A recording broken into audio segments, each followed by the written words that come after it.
Good evening, everyone. As promised, I'm back with something new on a little different kind of terminology, um, as I promised, earlier also. And but before I proceed further, let me welcome you to Eloquent English Enterprise, my channel. And I just hope hope that you like this presentation because it's a little different. Like I said, a little hatke. Okay, so what it's all about, I'll do that. I mean, as early as possible. So here I go. Well. Formally, welcome to my channel.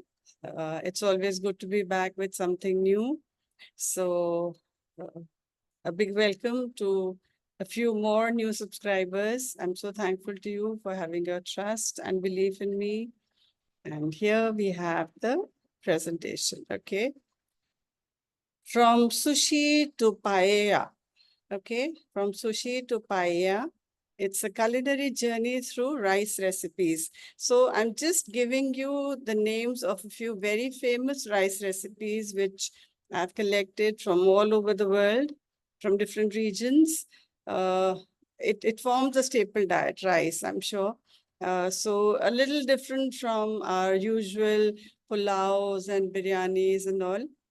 Here, we'll just go through very quickly a few very famous rice recipes from all over the world. So the first one on the itinerary, it's garden paella, okay?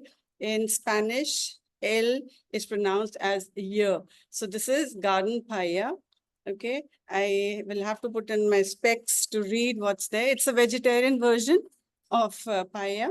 And if you want the recipes, well, you can post your requests in the chat box, okay, in the video, after the video that is. So I'll share the recipes with you. Because this I chose since I saw that most of my viewers are women, ladies. So I thought probably this would interest you. Okay, and I've learned new recipes all my life through and still learning. So here, this is a Spanish recipe, garden paella. Okay. The next one is island jollof rice. Now here jollof, O in the first instance is pronounced as O, and then the second time it's O. So it's island jollof rice. This is from West Africa. There are many regional variations. You may pause the video and see the details. And again, for recipe, if you say so, if you desire, I'm going to post it to you. Yes, now this comes from a neighboring country, Kiribat with Lunu Miris. Okay, this is basically coconut rice with sambal.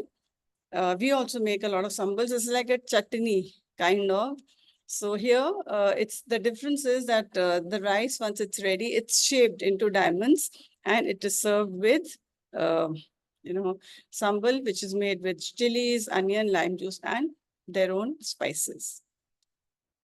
Next is pan tuon. Okay, this is a Taiwanese dish, pan tuon. It's actually fun tuon. I found it very difficult to pronounce because they have their own way of pronunciation. So me being an Indian, it's very tough to get onto their kind of pronunciation. So it's fun tuon, which is stuffed rice rolls. And these are very colorful and very attractive kinds of rolls, which are filled with different kinds of fillings. They could be fried eggs, scallions, pickled daikon, I don't know what that is, and dough sticks. I've collected it from the net. So a few of these ingredients I'm not even aware of. So this is one very famous dish from Taiwan. The next one is nasi goreng. Now, this is from Indonesia. They are a kind of fried rice. And sometimes they make it from leftover rice also. All right. And this usually gets its flavor from shallots, garlic, and sweet soy sauce. Something like what we make our Indian version of fried rice. Okay. So the next one is onigiri. Okay. Onigiri, this is from Japan.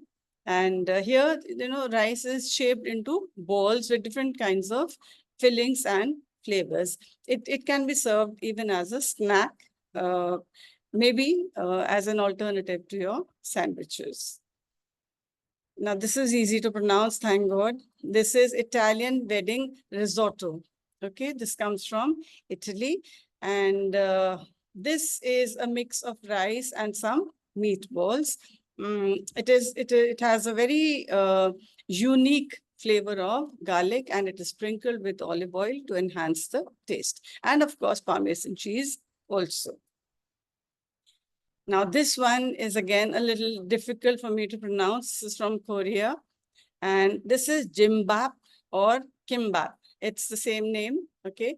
Gimbap is romanized as kimbap.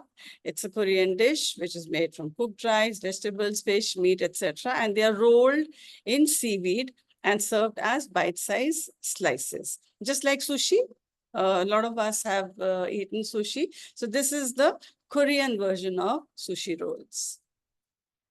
Yes, now this is from Hawaiian Islands, right? This sounds like a Japanese dish, but it comes from the Hawaiian lands.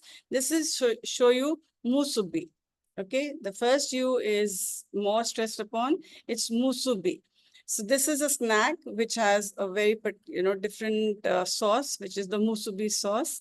And it is served, like it is also served with sushi leaves or whatever that weed is. All right.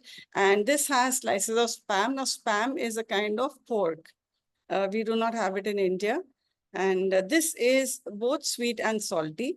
You need to know the recipe in the correct manner. Otherwise, probably it will not get that authentic taste, which it is supposed to have. So, but the only thing is that this also is served as a bite-sized snack. Now, this one comes from Latin America. This is arroz con pollo. Not polo, it's pollo. Again, the same kind of pronunciation as we had for Spanish. This is arroz con pollo.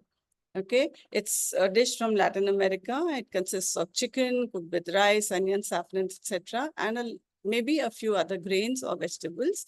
So this is a one-pot recipe, right? Everything is put in one pot and then it is simmered so that all flavors get, they enhance each other's, maybe the smell or texture or whatever. So all the flavors get enhanced in each other's company. So this is an easy dish because here you put in everything in one pot and let it simmer together. This one comes from Persia. This is sabzi polo. Okay, it's not sabzi like we pronounce for our vegetables. This is sabzi polo. This is a kind of herbed rice. And that brown thing which you can see on the top, this is, fried onions, potato slices, flat potato slices. They are fried and then layer is put. This is an upside down kind of a dish. So here, this is this beautiful crust, which is browned. It forms a major portion or the major part of this dish. And it has a contrast because this is, it is a crust, it's brown, it's crisp, whereas the inside is all soft.